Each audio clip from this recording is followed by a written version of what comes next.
something that we've always said, and we've always had as a goal, is that you would play your in-game character as if you were really in combat.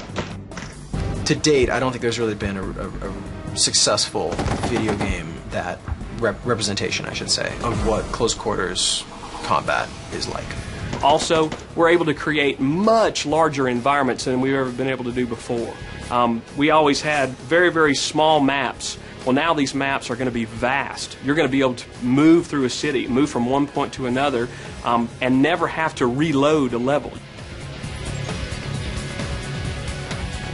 When you make a decision, when you're thinking about taking cover or what you're going to do or healing your teammate, you're going to be acting as if you were in combat, not because of a game mechanic or not because you're in a video game and you can exploit something or twitch something or whatever. It's how would I do it? Would I go prone? You know, would I throw a smoke over here and then run this way?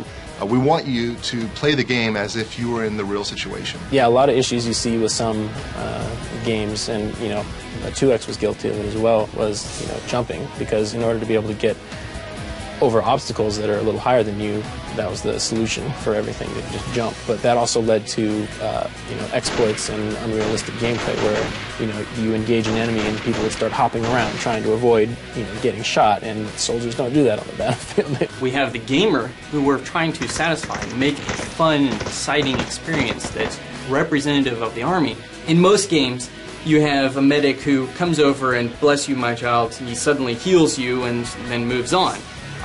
Whereas our medic gameplay is down to the very details of practical treatments. I've personally been there while they've been doing the developing on the game, and also given my thoughts on what should be added.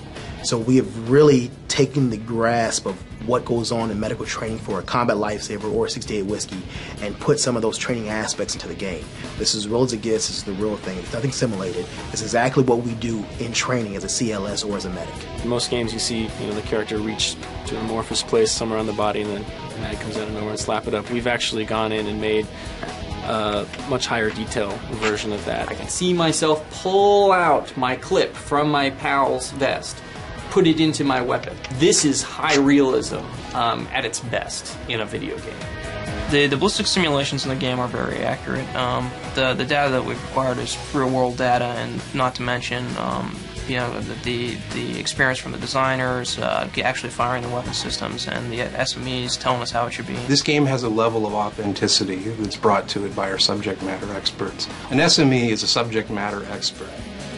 We have access to active duty soldiers who are still going on deployments, and they are in the living, breathing Army, and they know what's the most up-to-date information. Being portrayed in the game is very overwhelming. Of course, to be nominated to be a part of the Real Heroes program is a very, very great honor. It's great to tell not just my story, but the story of the guys I served with and the story of the U.S. Army. My interaction with the SMEs when they come here is basically I just soak up every little detail I can get from them. Ask them about weapon systems that I'm not familiar with, or they obviously they've handled them, used them a lot more than I have. Every time they're here, I don't get any work done because I'm spending the whole time bugging them. Okay, let's get another take on that. We're rolling. Well, the sound of America's Army 3 is authentic. Outstanding! That's the kind of effort I'm looking for. If it's anything that deals with Army equipment, we get the real stuff. Having a sound booth and having a wide variety of gear that we can take out into the field for recording allows us to bring in actual drill sergeants, actual soldiers, and we can go out into the field to a range, set up mics, and record real weapon sounds.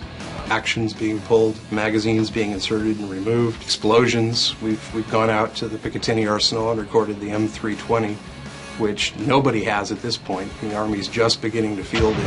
If you had access to one, you would know that's how it really sounds. I want 110%. Who? Go, go, go!